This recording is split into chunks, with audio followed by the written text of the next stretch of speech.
Good morning, guys. Welcome back to Not For Nothing Homestead. I'm Ginger. Thank you for stopping by this morning. Okay, it's really early, and I haven't had my first full cup of coffee yet. Yes, Tamara, I'm working on it, but I have not had the whole thing yet. So, if the words don't come right, you know it's because the caffeine has not kicked in yet. I have fed all the animals. I did that in my pajamas. They don't mind, though. I thought I'd spare you, but they don't mind. They actually just care that I have a pail of food in my hand. That's all they care about. They could care less what I'm wearing. And then the dogs, they eat and then they start chewing on those bones like they're a dessert or something. It's crazy. Ay, ay, ay. Okay. I was challenged by Piggy's Piddles to do a hashtag Steercember video. Now, Steercember is a collaboration of sorts. It's more of a challenge that was put out by Derek Fowler, 1973. And it's anything to do with beef. You can fry it, you can bake it, you can cook it on the grill, I guess you could boil it if you wanted to. I mean, I don't know. But anyways, anything to do with beef. And so I thought after Piggy challenged me last night, stinker, I thought, what am I going to do? What am I going to do? And then it dawned on me what I was going to do. So there's a little preparation involved. There's some wait time. So you have to start some of it early, or you could just go buy it at the store. But I mean, we're homesteaders. Let's just, get up early. So anyways, we're going to go get started because the dogs are making a ton of noise with these bones already. Okay guys, let's go to the kitchen and get started with hashtag Steercember. We're going to start this very early this morning, and we're going to make some bread. So in here I have some yeast and salt and flour. We're going to make like an artisan bread, but I'm going to put a twist on the top of it. So we've got this. We're going to add to this some hot tap water. And then we're going to mix this in. We want this to be a sticky dough. We've got it where we want it. Now, you want it to be sticky, like this. So I added closer to 1 3/4 cup.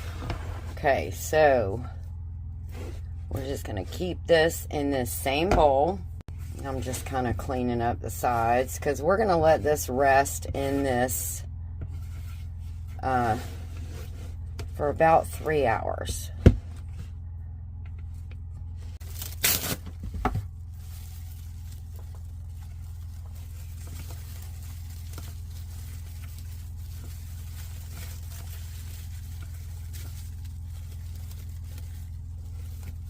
Okay. And we're gonna leave that right here in just a warm area. And we'll be back in about 3 hours. 3 hours is up. So we're going to put some flour down. Just a little bit. We're going to get our dough here, and I want you to see how good it's done. Look at that. I don't know if you saw the side. But yeah, that is doubled in size. So we are going to get the scraper, dough scraper. And I am going to turn this out here. Ever so gently. Onto this floured surface.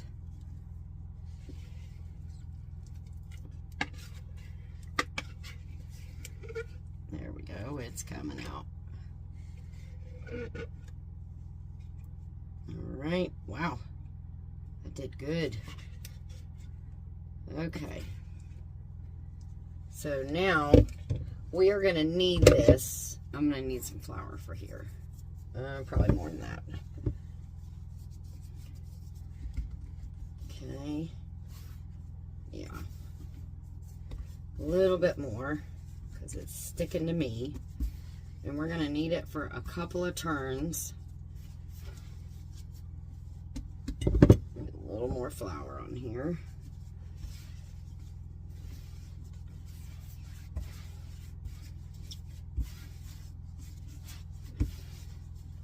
Give it just a few turns. We're going to shape it into a beautiful ball here. You really don't want to mess with it too much. And we are going to we're going to put this in another bowl to rest. Now I've lined this with parchment paper. And we're just going to set this. That's not going to work. It's not going to stay down there. All right, we're going to set this one here.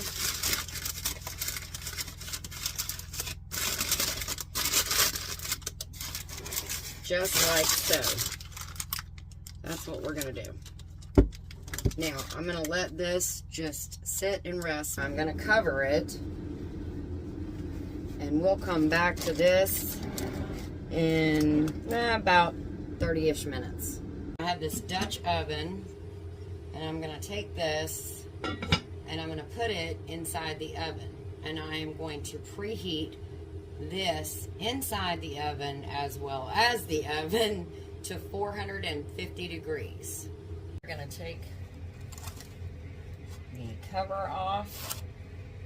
That looks really nice. Hopefully you guys can see it pretty good.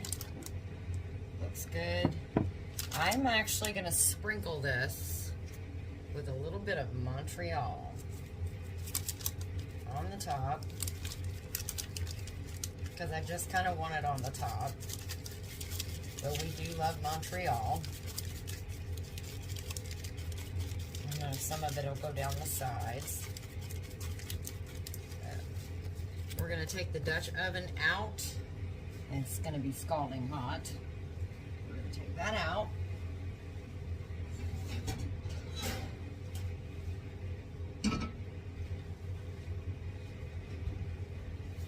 Open it up. And we are just going to place this inside the Dutch oven. The warm, well, very hot Dutch oven. How about that? Okay, so now, let me move you over here a little bit. So now, I'm going to put the lid back on. Oops. Let's get this little piece right here back. Okay. Oh, I almost grabbed that lid. Okay, put the lid back on, and I'm going to put it back in the oven for 35 minutes. I'll take this off. Whoo! Look at that. Isn't that beautiful? Okay, so normally what I would do is take the lid off, put it back in for about maybe 5-10 minutes to get it a little browner on top. But this is going to be for Steer-Sember, so we're going to do something different. Look, put it right over here, just on that grate, so it can cool enough for me to cut it in a few minutes. In the meantime, in this saucepan, I am going to, now I'm done with the Dutch oven. I'm not going to use that anymore, so that's to the side. In here, I'm going to put some beef tenderloin that we canned up. Now look at that nice fat cap on it. Oh my goodness, that looks so good. Okay, so this is going to go in here.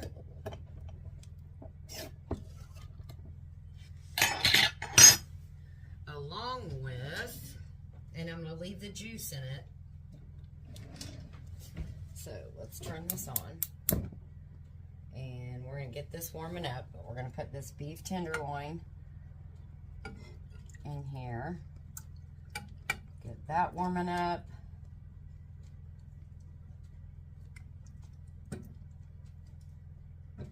we are going to add in there about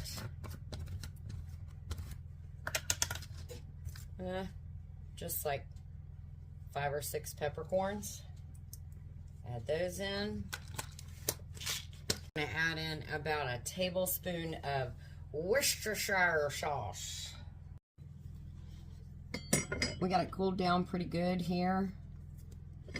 And I'm going to start slicing it. Now, I'm not slicing all the way through. We're going to go down to about right there. And we're going to stop. And we're going to do that all the way across.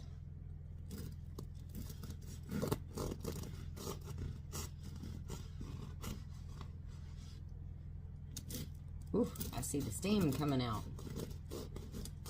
It smells fantastic. Okay.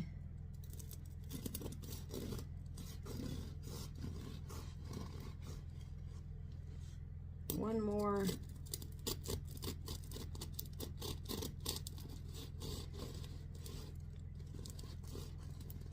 Then we're going to turn it and we're going to cut it this way.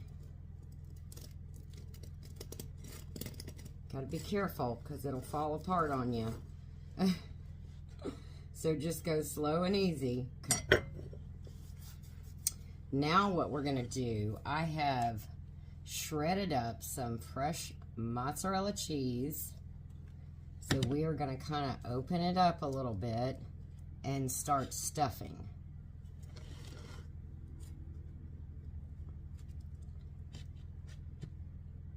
I'm going to put like a little bit. I'm going to say that was probably about 4 ounces of mozzarella cheese. Make sure and don't cheat the people on the edge. They need some too. Just get some of this meat. And oh, it smells so good. I've already tasted it to make sure all the seasonings are good. But we're going to get it, and it's all kind of shredded up, and we're going to start tucking the meat in there, too. Oh, my gosh, that smells so good. Oh. Put most of the rest of the cheese on the top.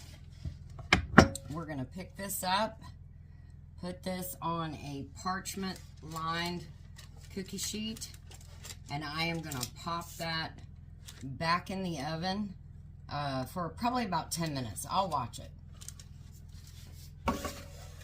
Okay, there it is. Oh my goodness, does that not look amazing? Ooh, look at that. Oh my gosh, this is gonna be so good. I'm about to take a bite in just a minute and show you. All right, I'm gonna dig in here. Ooh, wow, it's hot. I can see the steam, and it looks delicious. Oh, there we go. Oh my goodness, I don't know if you saw that cheesiness dripping. Oh my goodness. Okay. Time to take a bite, guys. Oh my goodness. Wonderful. It's a stuffed artisan bread. Oh my gosh, it is so good. All right, guys, I hope you have enjoyed this stuffed artisan bread recipe. It is my contribution to Derek Fowler at 1973's collaboration of hashtag SteerSember. So if you want to find some other SteerSember recipes, just go out there and look up the hashtag SteerSember. So, all right, I'm going to go eat the rest of this because you guys know I like to make a pig of myself, and I never met a bread I didn't like, okay? Take care of you and yours. God bless, and we'll see you in our next video.